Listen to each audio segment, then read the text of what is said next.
ভিন্ন ধারার গান ও ফ্যাশনের জন্য বরাবরই নজর কাড়েন সঙ্গীত শিল্পী ও অভিনেত্রী জেফার রহমান। কাজের পাশাপাশি সামাজিক যোগাযোগ মাধ্যমেও বেশ সরব তিনি। মাঝে মাঝে নিজের ছবি কিংবা ভিডিও ভক্তদের সঙ্গে শেয়ার করেন এই অভিনেত্রী।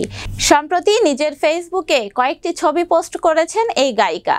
সেখানে মানহীন মেকআপ লুকে খোলামেলা পোশাকে অনুরাগীদের মাঝে ধরা দিয়েছেন জেফার। ওই ছবিগুলোতে দেখা যায় গায়িকার পরনে রয়েছে হাফ জিন্স আর সাদা ক্রপ টপ, খোলা চুল, মাথায় রোদ চশমা আর লো মেকআপ লুকে গুহার মাঝে উত্তাপ ছড়াচ্ছেন তিনি। তবে কানে দুল, ঠোঁটে হালকা লিপস্টিক আর চোখের চাহনি যেন নজর কেড়েছে ভক্তদের। এদিকে ছবিগুলো পোস্ট করার সঙ্গে সঙ্গে নেটিজেনদের মন্তব্যের ঝড় উঠেছে জেফারের কমেন্ট বক্সে। গায়িকার রূপের প্রশংসার পাশাপাশি কটাক্ষ করেছেন ভক্তরা।